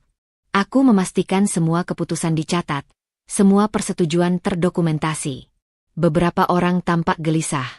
Aku tidak menenangkannya. Aku tidak menakut-nakuti. Aku hanya berjalan lurus. Menjelang akhir hari, aku menerima pesan terakhir dari Revan. Kamu benar-benar menutup semua pintu. Aku membalas satu kalimat. Aku memilih pintu yang benar. Aku menutup laptop, membereskan meja, dan keluar lebih lambat dari biasanya. Lorong kembali sepi. Lampu mulai diredupkan. Aku berhenti sejenak di depan jendela besar, melihat kota yang mulai gelap. Tidak ada rasa menang. Tidak ada rasa kehilangan. Hanya kesadaran penuh bahwa garis sudah ditarik. Di parkiran, udara malam terasa lebih dingin. Aku masuk ke mobil dan duduk tanpa menyalakan mesin. Tanganku disetir. Mantap. Aku memikirkan semua kemungkinan yang akan datang. Tekanan, tuduhan, upaya membelokkan cerita. Semua itu tidak membuatku gentar. Aku sudah memilih untuk tidak berbalik. Aku menyalakan mesin dan melaju. Lampu merah menghentikanku sebentar. Aku menunggu dengan tenang, lalu melanjutkan perjalanan. Di rumah, aku tidak langsung menyalakan lampu. Aku duduk di ruang tamu, merasakan sunyi yang padat. Keputusan besar sering digambarkan sebagai ledakan. Bagiku, ia lebih seperti pintu yang ditutup perlahan, tapi dengan kunci yang kuat. Aku bersandar, menarik napas dalam-dalam, dan menghembuskannya pelan. Tidak ada jalan mundur. Dan untuk pertama kalinya, itu terasa tepat. Pagi itu tidak ada yang terasa dramatis. Tidak ada suara keras, tidak ada langkah tergesa. Justru ketenangan itulah yang menandai bahwa keputusan kemarin telah masuk fase paling berbahaya. Eksekusi. Aku tiba di kantor tepat waktu. Tidak lebih awal, tidak lebih lambat. Begitu duduk, aku langsung membuka surel. Sudah ada beberapa balasan resmi. Bahasanya kaku, prosedural, persis seperti yang kuharapkan. Tidak ada tuduhan. Tidak ada emosi. Hanya permintaan data lanjutan dan konfirmasi jadwal. Aku mengirimkan berkas yang diminta, satu persatu, sesuai urutan. Tidak ada tambahan komentar. Aku tahu, semakin sedikit kata yang kugunakan, semakin kecil ruang untuk dipelintir. Pukul 10, notifikasi sistem muncul. Status sementara diberlakukan. Akses tertentu dibatasi sambil menunggu hasil evaluasi. Itu bukan hukuman. Itu pengamanan. Tapi aku tahu dampaknya akan terasa seperti tamparan bagi mereka yang selama ini merasa nyaman. Aku berdiri dan berjalan ke ruang rapat kecil. Di dalam, beberapa orang sudah duduk. Wajah mereka tegang, tapi berusaha netral. Aku membuka pertemuan tanpa basa-basi. Kita akan menyesuaikan alur kerja sementara, kataku. Semua keputusan strategis melewati jalur ini sampai evaluasi selesai. Tidak ada yang memotong. Tidak ada yang membantah. Ada pertanyaan? Tanyaku. Satu orang mengangkat tangan, ragu-ragu. Apakah ini berarti perubahan struktur? Tidak, jawabku singkat. Ini berarti pengawasan. Ia mengangguk dan menunduk. Itu saja. Pertemuan selesai cepat. Aku kembali ke ruanganku, menutup pintu, dan menarik napas pelan. Aku tidak merasa puas. Aku merasa bertanggung jawab. Perasaan itu lebih berat, tapi juga lebih jujur. Menjelang siang, Revan menelepon. Aku melihat namanya di layar beberapa detik sebelum mengangkat. Kamu sudah mulai, katanya. Aku menjalankan keputusan. Kamu tahu apa yang terjadi di bawah. Aku tahu apa yang seharusnya terjadi, jawabku. Ia tertawa singkat, tanpa humor. Kamu membuat orang-orang panik. Aku membuat sistem bekerja, kataku. Kamu bersikap seolah-olah ini tidak menyentuh kita. Aku diam sejenak. Ini menyentuh kita sejak lama. Kita hanya memilih untuk tidak melihatnya. Nada suaranya meninggi. Kamu bicara seolah-olah aku musuh. Aku bicara sebagai orang yang tidak lagi menutup mata, jawabku. Ia menghembuskan napas kasar. Kamu menikmati kendali ini. Aku menatap jendela. Aku menikmati kejelasan. Panggilan berakhir tanpa penutup. Aku meletakkan ponsel dan kembali bekerja.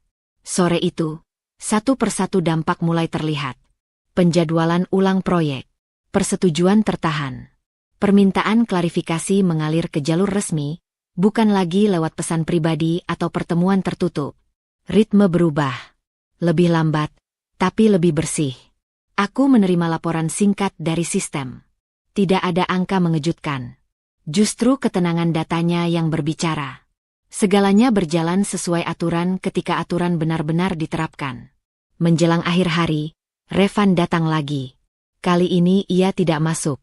Ia berdiri di depan pintu, mengetuk sekali, lalu menunggu. Kamu puas?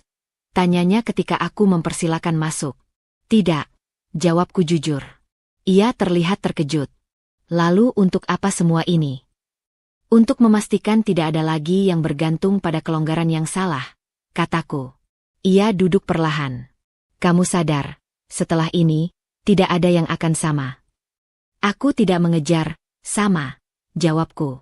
Aku mengejar benar. Ia menunduk, lalu tertawa pelan. Kamu selalu tahu bagaimana terdengar yakin.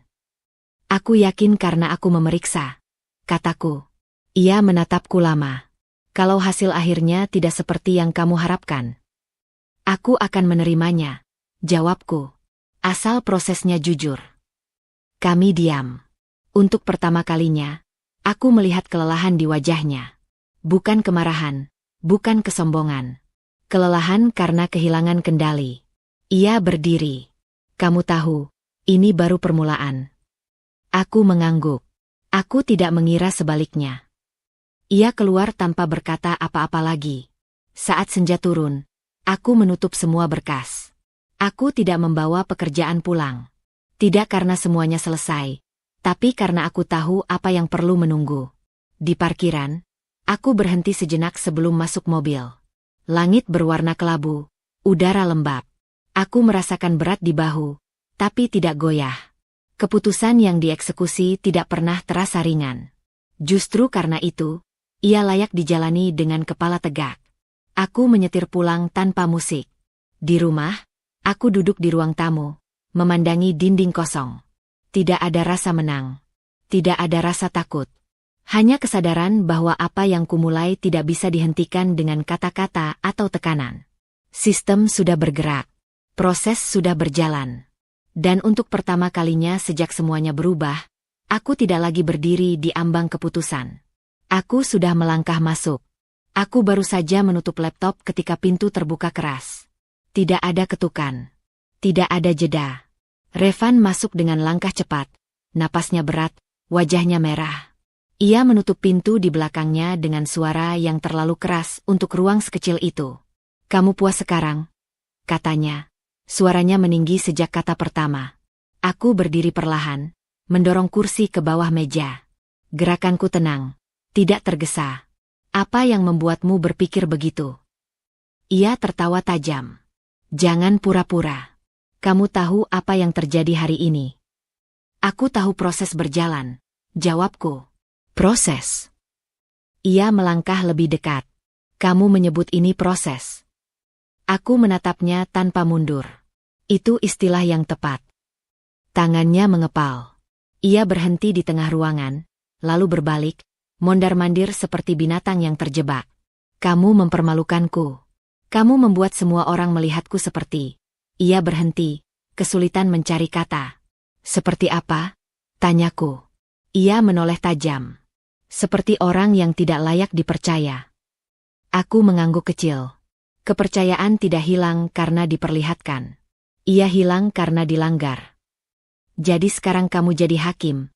Suaranya pecah. Kamu pikir kamu lebih tinggi dari semua orang. Aku tidak berdiri lebih tinggi, kataku. Aku berdiri di tempat yang seharusnya. Ia tertawa lagi. kali ini tanpa suara. Bahunya naik turun. Kamu selalu tahu bagaimana membuat semuanya terdengar masuk akal.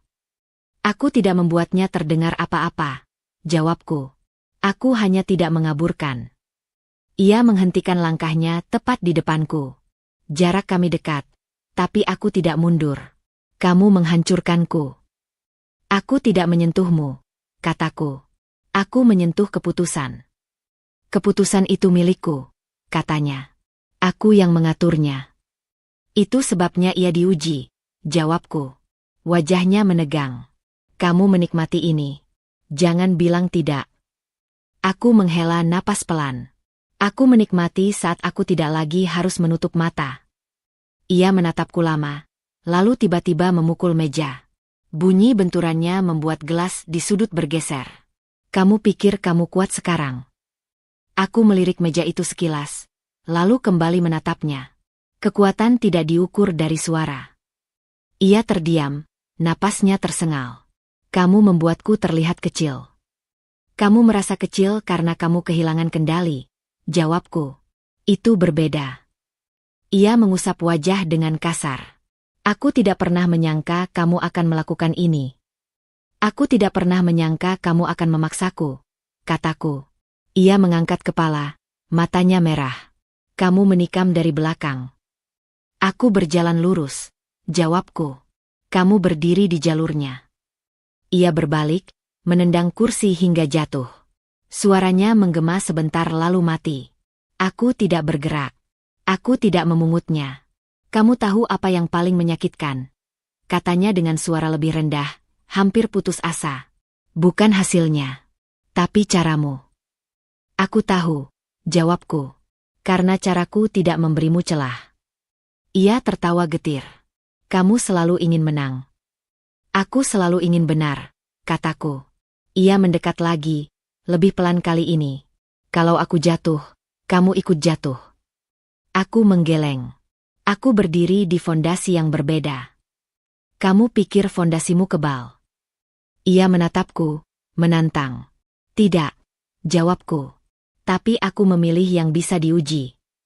Ia terdiam. Tangannya gemetar sedikit. Aku melihatnya, lalu memalingkan pandanganku.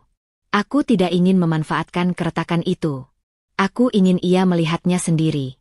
Kamu merendahkanku di depan semuanya, katanya lirih. Aku tidak menyebut namamu, kataku. Kamu merasa disebut. Ia menutup mata, menarik napas panjang, lalu membukanya lagi. Kamu kejam. Aku konsisten, jawabku. Ia tertawa pelan, kali ini tanpa amarah. Hanya kosong. Kamu bahkan tidak marah. Aku marah ketika aku menunggu, kataku. Sekarang aku bekerja. Ia berjalan ke pintu, berhenti dengan tangan di gagang. Kamu sudah mengambil segalanya. Aku mengambil tanggung jawab, jawabku. Sisanya mengikuti. Ia menoleh sekali lagi. Aku tidak akan melupakan ini. Aku tidak memintamu melupakan, kataku. Ia membuka pintu dan keluar. Pintu menutup lebih pelan kali ini. Ruangan kembali sunyi. Aku berdiri beberapa detik, merapikan kursi yang jatuh, mengembalikannya ke tempat semula. Aku menggeser gelas yang tadi bergeser, menaruhnya tepat di tengah alas. Aku duduk, membuka laptop, dan menandai satu tugas selesai. Tidak ada catatan emosional. Tidak ada komentar tambahan. Hanya tanda centang kecil. Napas di dadaku terasa stabil. Aku merasakan kelelahan, tapi bukan penyesalan. Ledakan tidak selalu menghancurkan yang dituju. Kadang ia hanya mengungkapkan siapa yang rapuh. Aku menutup layar dan bersandar. Di luar, suara langkah kaki berlalu. Aku membiarkannya pergi. Aku tidak perlu mengejar. Hari itu berakhir tanpa kemenangan yang dirayakan. Yang tertinggal hanya ketenangan yang dingin. Bukan karena aku kebal, tapi karena aku memilih untuk tetap berdiri ketika suara meninggi dan harga diri runtuh lebih dulu. Pagi datang tanpa gejolak. Tidak ada pesan panjang. Tidak ada panggilan bertubi-tubi. Hanya sunyi yang rapi, seperti ruangan yang baru saja dibereskan setelah kekacauan. Aku bangun, menyiapkan diri, dan berangkat tanpa memeriksa ponsel lebih dulu. Kebiasaan kecil itu terasa seperti keputusan yang lebih besar dari kelihatannya. Di kantor, ritme berjalan stabil. Tidak cepat, tidak lambat. Aku membuka agenda, menandai prioritas, dan langsung bekerja. Tidak ada ruang untuk interpretasi. Tidak ada celah untuk drama. Setiap tugas memiliki tujuan, dan setiap tujuan memiliki batas waktu. Sekitar pukul 9, notifikasi masuk. Bukan dari Revan. Aku mencatatnya sekilas lalu menutup layar. Fokus adalah bentuk penolakan yang paling jelas.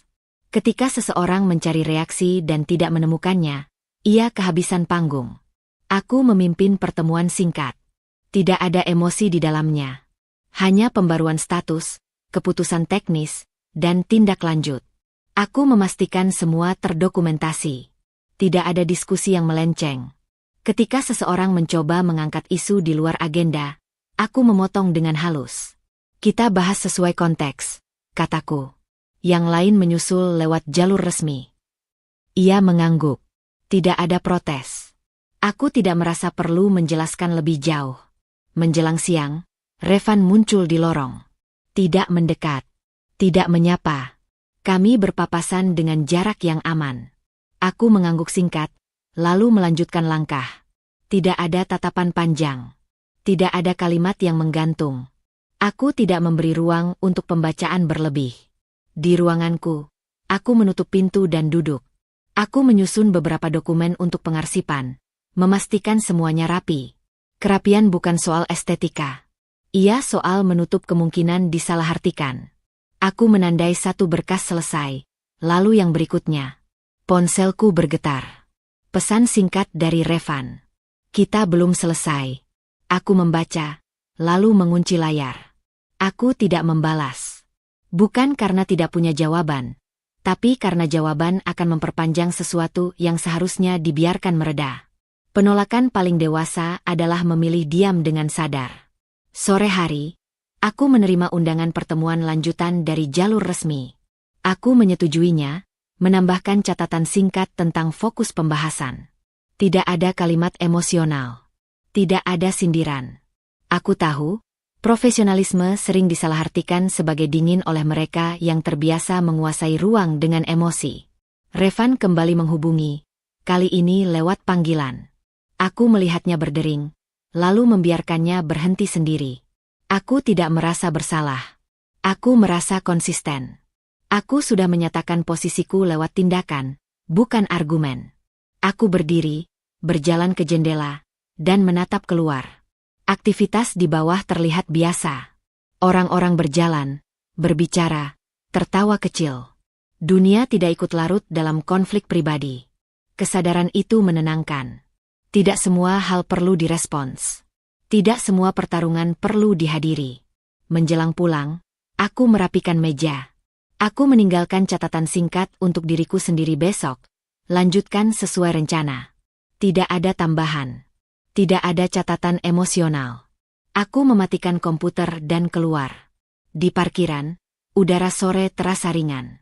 Aku duduk di mobil sejenak sebelum menyalakan mesin. Ponselku kembali bergetar. Pesan masuk lagi. Kamu lari. Aku tersenyum tipis, lalu mematikan layar. Aku tidak lari. Aku memilih arah yang tidak berputar di tempat yang sama. Ada perbedaan besar di antara keduanya. Dalam perjalanan pulang, aku menyetir tanpa musik. Aku membiarkan pikiranku tenang, tidak mencari pembenaran, tidak mengulang percakapan. Aku tidak ingin menang dalam debat. Aku ingin selesai dengan siklus yang melelahkan. Di rumah, aku membuka jendela dan membiarkan udara masuk. Aku mengganti pakaian, membuat minuman hangat, lalu duduk di sofa. Tidak ada kebutuhan untuk mengisi sunyi dengan distraksi. Sunyi itu bersih. Aku memikirkan satu hal dengan jelas. Drama membutuhkan partisipasi. Tanpa itu, ia layu. Aku sudah memilih untuk tidak lagi menjadi penonton, apalagi pemeran. Ponselku tetap diam setelah itu. Aku tidak mengeceknya. Aku membaca beberapa halaman buku, lalu menutupnya ketika mataku lelah. Aku berdiri, mematikan lampu, dan bersiap tidur. Di tempat tidur, aku menarik napas dalam-dalam. Ada rasa lega yang tidak meledak-ledak, tapi mantap. Penutupan emosional tidak selalu ditandai oleh kata terakhir atau pengakuan. Kadang ia hadir ketika kita berhenti menjelaskan diri pada orang yang tidak ingin mendengar. Aku memejamkan mata dengan pikiran jernih. Tidak ada percakapan yang tertunda. Tidak ada kalimat yang ingin kutambahkan. Pintu itu sudah tertutup, tanpa suara, tanpa amarah, dan aku tidak berdiri di depannya lagi. Pagi itu aku bangun tanpa alarm. Cahaya masuk melalui celah tirai, lembut dan tidak memaksa. Aku duduk sejenak di tepi ranjang, mengatur napas, lalu berdiri. Tidak ada pikiran yang berkejaran. Tidak ada agenda yang menekan. Hanya urutan kegiatan yang sudah kupilih dengan sadar. Aku menyiapkan kopi sendiri, tanpa tergesa. Bunyi air mendidih, aroma yang menguar perlahan, semua terasa hadir sepenuhnya. Aku tidak memeriksa ponsel. Aku tidak mencari kabar. Jika ada yang perlu sampai, ia akan menemukan jalannya sendiri. Setelah bersiap, aku keluar rumah lebih pagi dari biasanya. Jalanan masih lengang. Aku berjalan kaki sebentar sebelum masuk mobil, membiarkan tubuh bergerak mengikuti ritme yang baru. Tidak cepat, tidak lambat, tepat. Di kantor, suasana terasa berbeda. Lebih teratur. Lebih tenang. Aku menyapa seperlunya, lalu langsung ke ruangan. Di meja, aku membuka agenda dan menyusun prioritas hari ini. Tidak banyak. Fokus pada hal-hal yang memberi dampak nyata. Aku menandai satu tugas, lalu mulai mengerjakannya tanpa distraksi. Menjelang siang, aku memimpin pertemuan singkat. Pembahasannya spesifik. Keputusan diambil tanpa tarik ulur. Semua dicatat, semua jelas. Tidak ada nada tinggi. Tidak ada gestur berlebihan. Ketika selesai, aku menutup dengan satu kalimat. Kita jalankan sesuai kesepakatan. Mereka mengangguk. Tidak ada yang menambahkan apapun. Aku menghargai itu. Di lorong, aku melihat Revan dari kejauhan. Ia sedang berbicara dengan seseorang. Wajahnya serius. Aku tidak memperlambat langkah, tidak juga mempercepat. Kami berpapasan, bertukar anggukan singkat. Tidak ada rasa tegang. Tidak ada keinginan untuk mengatakan sesuatu. Yang ada hanya jarak yang sehat.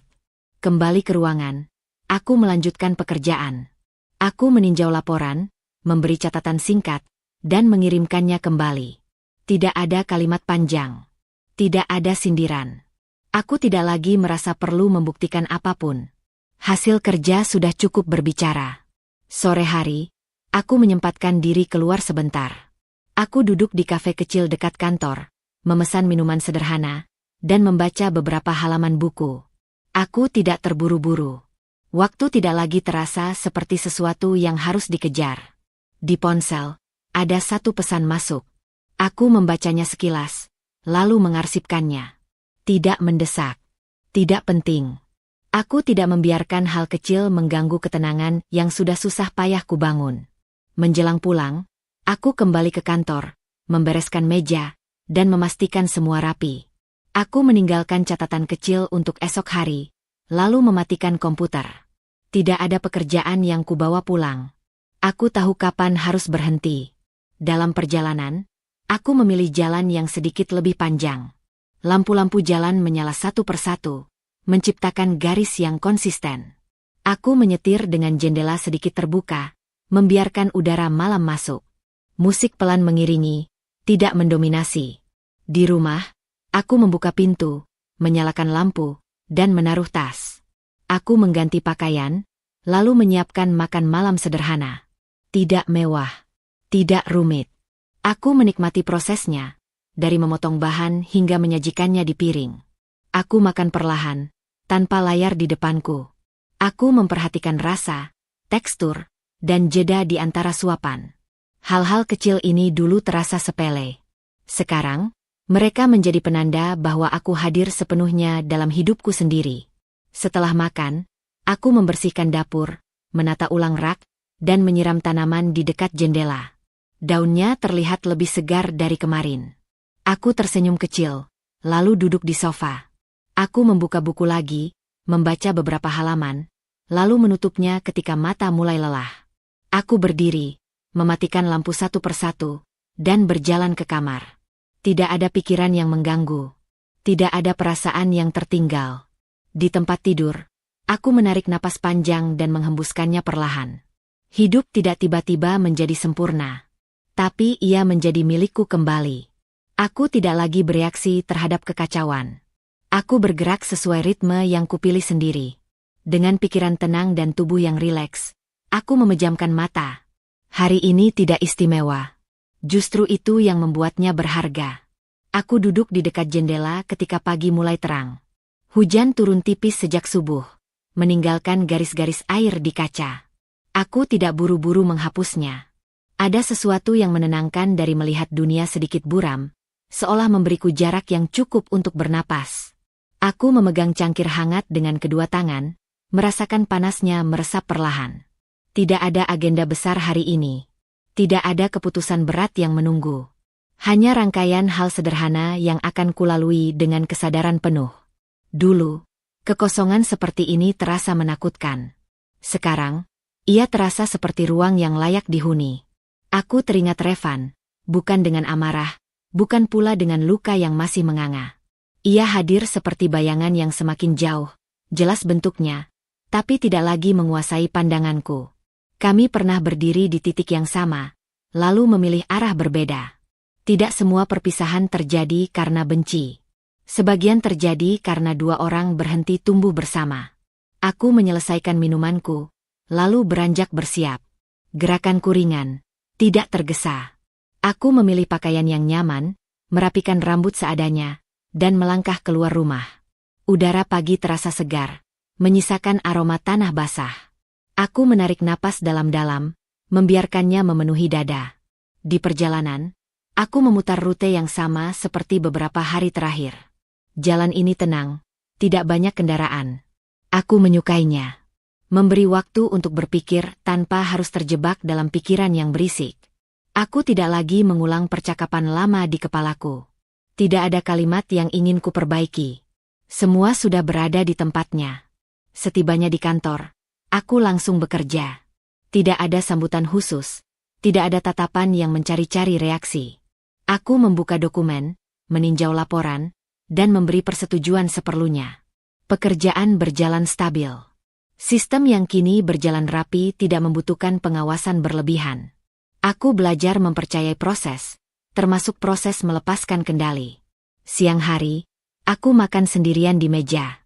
Bukan karena menghindari siapapun, tapi karena aku menikmati keheningan itu. Aku memperhatikan detik jam di dinding, suara langkah di lorong, dan rasa makanan yang sederhana.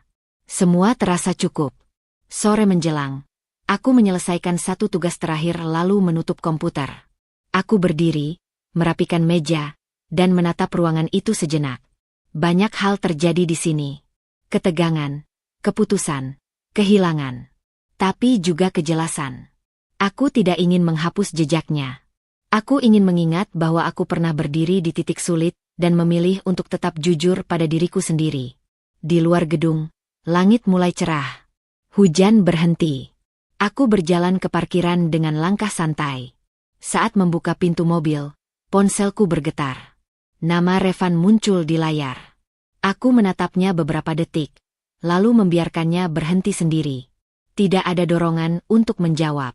Tidak ada rasa takut kehilangan penjelasan terakhir. Diam kali ini bukan jarak, melainkan batas yang sehat. Aku menyetir pulang saat senja turun.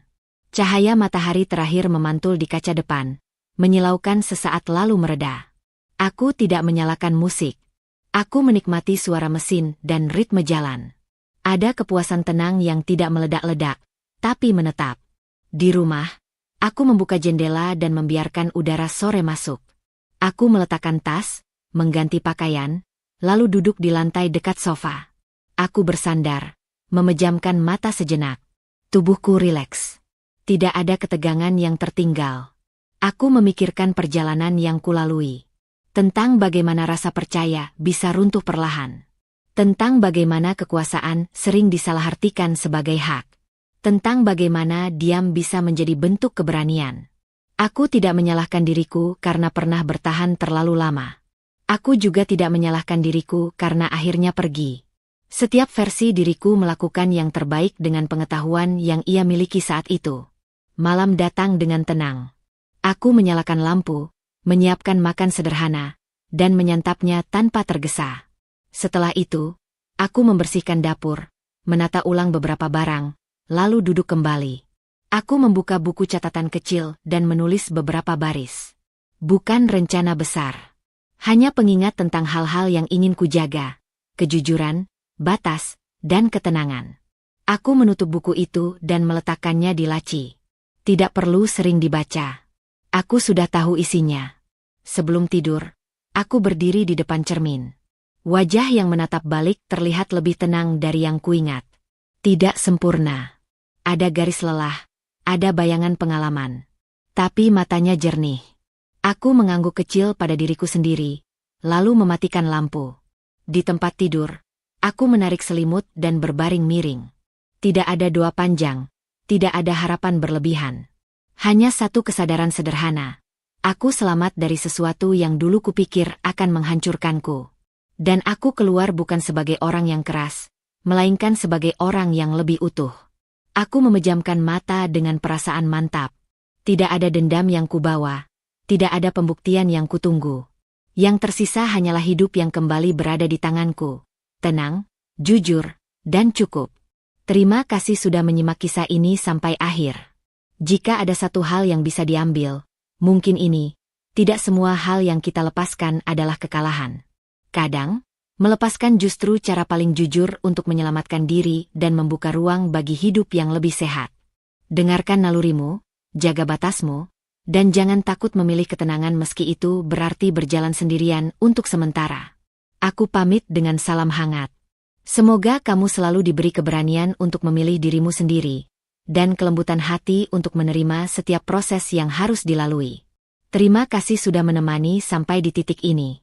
Buatkan beberapa kalimat hook awalan yang mendeskripsikan cerita ini melalui judul yang bersifat membuat penonton penasaran dengan sudut pandang orang pertama. Buat dengan 3 baris. Saat aku pergi demi masa depan kami, dia memilih mengakhiri semuanya. Aku tak berteriak, tak memohon, dan tak menangis di depannya. Aku menunggu satu pagi untuk membuatnya menjerit histeris.